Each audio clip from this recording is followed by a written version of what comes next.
became more than just tomfoolery. And she began to run away because she actually started to be afraid because she was like, no, ow, like I'm actually getting hurt. Like this is not fun anymore. So to avoid violence that was ramping up, she started to run.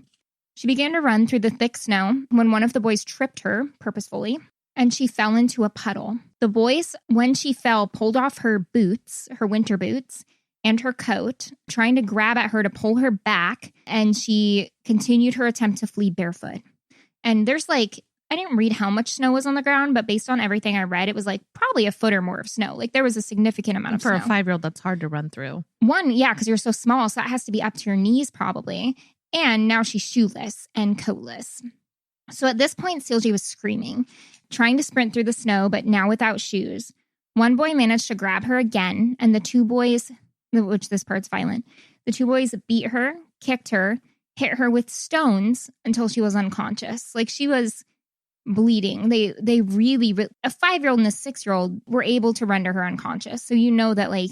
And did the third friend leave? Or they still? Or the third friend, no, it never said anything about what happened. So I'm assuming the third friend left because they didn't go chasing her. None of the reports ever talked about the third friend, though multiple sources were like, no, she met 3 friends that day. Okay. I think I have an idea who the third friend was, which I'll get into. When she was unconscious, though, they removed all of her clothing, so she was nude, and left her there in the snow in a wooded area, like on a slope, and ran off to continue playing. So, like, what? Like, why would you undress her? It just seems so odd. So hours later, one of the boys involved, either the 5-year-old or the 6-year-old, and I'll say this now, we don't know their names, and we never find out their names because of the age that they were. Yeah. So one of the boys came home, and his mom was like, hey, how was playing and stuff. And he just told her what happened to Silje. But he allegedly, like, said something about teenage boys being there. And being like, oh, yeah, but then there were teen boys. And, like, anyway, blah, blah, blah. And the mom was like, hold up. Not okay. And so the mom actually called for an ambulance. When the ambulance arrived, the boy led them to Silje, who had already died. So she died in a matter of hours. She was taken immediately for an autopsy, but it would take 3 to 4 days or so for the autopsy to happen. Around this time, a neighborhood boy who was 8 and not involved in the murder knocked on the door of Beate and Jorgen.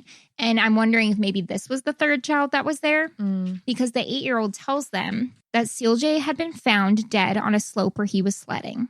That's how they found out? Yep, a neighborhood boy came to the house. God. Well, Beate, her mom, didn't believe him at first. She's like, okay, there's some like 8-year-old neighborhood kid. Like, why would you? Yeah, you're like, okay, cool. Yeah, right. But she followed him to the slope. She's like, okay, come on, let's go. I'll follow you, sure. And when she got there, the area had already been roped off and taped off, and police would not let the parents through. So she was like, okay, he might be right. Like something has happened here. So Terje Lund, the police officer in charge of the case, quickly narrowed in on the 2 boys. Because they were children, he didn't begin with like a typical interrogation question or like ritual. Instead, he brought toys to them in their homes and played with them for hours to like establish confidence. He was like, you know what, if they're going to tell the truth and like say it in the most honest, organic way, I'm going to have to just be playing with them and like figure out how to get it out of them. And the 2 boys actually did admit to it when police officer Lund like started asking questions about Silje. So meanwhile, while that was happening, Beate and Jorgen were also learning what happened. So Jorgen went over to thank the mom who had called the police because they knew that she was the reason like the child had been taken by the ambulance and the body had been recovered and all of that. So Jorgen had also heard that this woman tried endlessly to resuscitate Silje via CPR while she was waiting for the ambulance to come. So Jorgen and Beate sat down in her house, and Jorgen was sitting there with her son, the son who had committed the crime, though Jorgen didn't know, on his lap. And his mom told Jorgen and Beate, like right there, she was like, yeah, it was actually my son and this neighborhood boy that did it. And Jorgen was like, what? You mean the kid who's sitting in my fucking lap right now? And so he looked at the kid in the lap and he was like, what did you do? And the young boy told Jorgen and Beate and his mom that he jumped on Silje because he thought she was sleeping. And he said he took her clothes off because he thought she was sleeping. Which, again, they're 5 and 6. That makes no fucking sense, though. No, like, I don't know about that. Like, how did she become sleeping, though? Like, what happened before the sleeping part? Yeah, but what have you seen in your child? Like, I don't understand why that's where their brain goes to. Well, I'll sort of get into that too. So Jorgen and Beate were so overcome with emotion, they left the house immediately, understandably. Jorgen later said that his first instinct was like to strangle the boy. Like he was so upset. And so he's like, I have to leave. I have to leave this house right away and cool off, which I mean, I totally get. And kudos to him. Yeah. So when interviewed by Officer Lund, one of the boys told him, quote, "We beat her till she stopped crying." The autopsy came back on Silje and showed that she did not die as a result of her wounds, but instead of hypothermia, which Norwegian papers reported on. But otherwise, this case was like not sensationalized or blown up in the media at all, like I alluded to earlier. There were no pictures, no descriptions, not even her name was given, just that like a small child, as a result of playing games with boys and being knocked unconscious, froze to death in a local field. That's so very different from the way we report crimes here. And not even the way we report anything. Like, think about fucking celebrities who get followed around by paparazzi, or when there is a murder suspect, people, even victims, people hang out outside their house. Like, it's it's so different. The Norwegian media was like not interested in blowing this up at all. They were like, this is what happened. That's all. It's none of your business.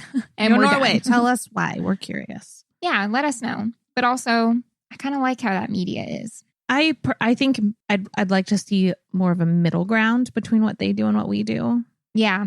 Yeah, I get that too. Like, I do wish our reporting wasn't so paparazzi-y and we didn't talk so much about the Ted Bundys of the world, and we talked more about the victims. It's good to have some information, but maybe what we have is just too sensationalized. Like, we don't need to hear over and over and over and over. Like, I want the facts. That's what I want. I mean, we are a true crime podcast. I know. I'm like, so stop with all the podcasts like ours. God damn it, you true crime podcast. Just stop it. Could you guys stop? Her name, like I said, wasn't given. And the boys' names weren't either, which I mentioned, because in Norway, children under the age of 15 are not prosecuted. So after... At all?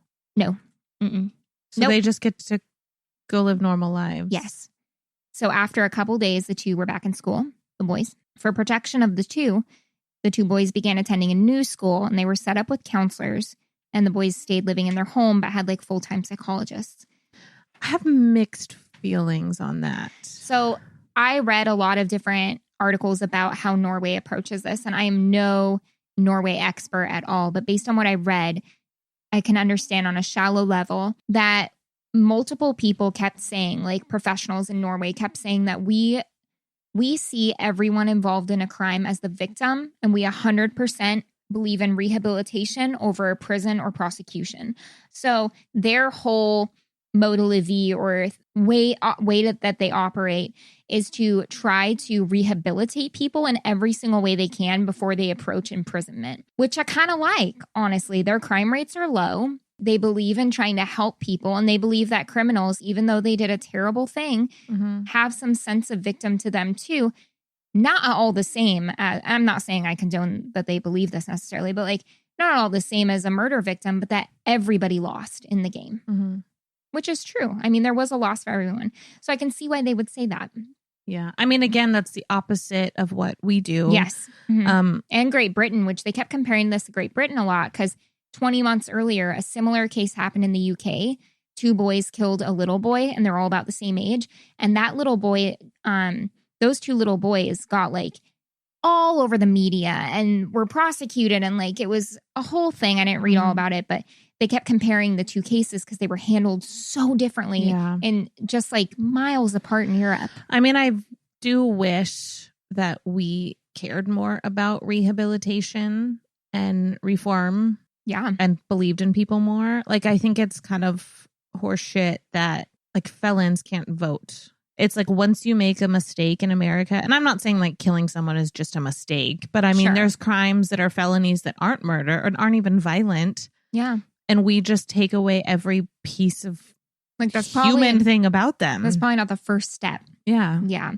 It's interesting because the community as a whole completely agreed with this approach with the 2 boys. Like, this wasn't all over the media. It's a very different culture. But like, even Silje's mom was like, yeah, this is what we need to do. Yeah. These boys need rehabilitated. They did a terrible thing, but they're children.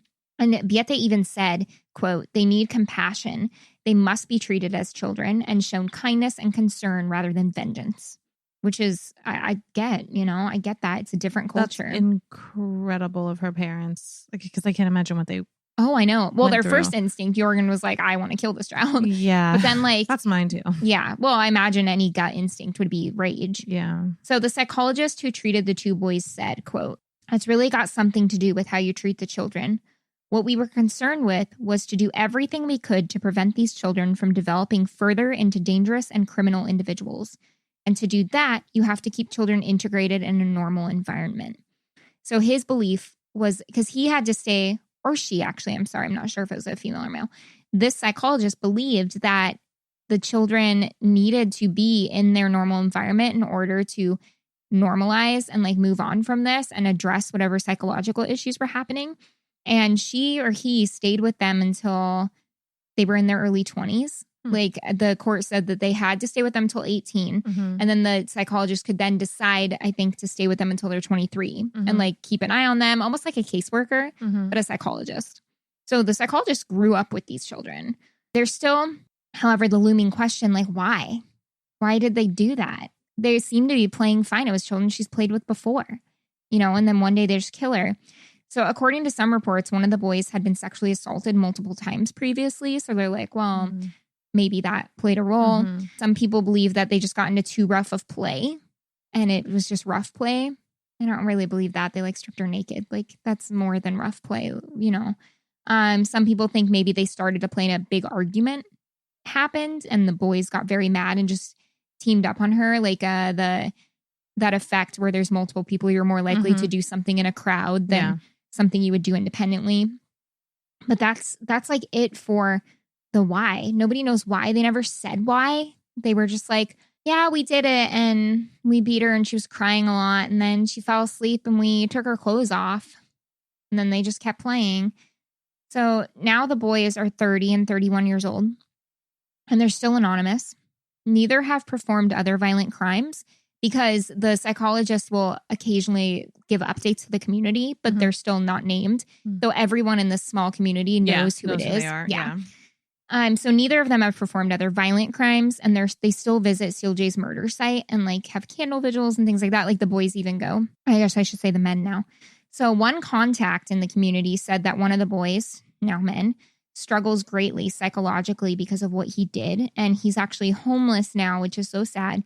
And he's a drug addict and started using that because he couldn't erase these memories of killing Silje, according to him. That's not shocking. Yeah. And then the other man, I guess, is a little bit better rehabilitated than this one. So Biete Jorgen and Silje's biological dad, Geir Roar, all still carry a ton of heartache and sorrow, but they also agree with how the boys were treated and how they were, quote unquote, prosecuted. They weren't, but how they were dealt with. Yeah. But their culture is so different. That's... Yeah.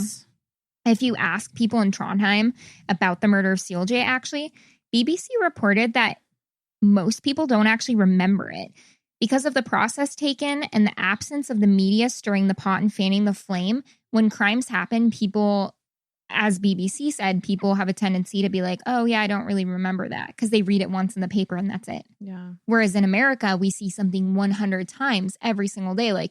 If someone brings it up and mentions a name, you might go, oh, what? And then they're like, the little girl who was kidnapped in Portugal on vacation. You go, oh, yeah, of course I know that. We've got Nancy Grace 24 hours a day, 7 days a week. So it's just really fascinating. The guys are still around and they're anonymous. And of course, Silje isn't here with us anymore. And her parents have learned to do their best in how they can grieve with that and accept that. But they believe in what Norway did and how Norway handled it. And one of the family members said, and I still think Norway has the best system on the planet.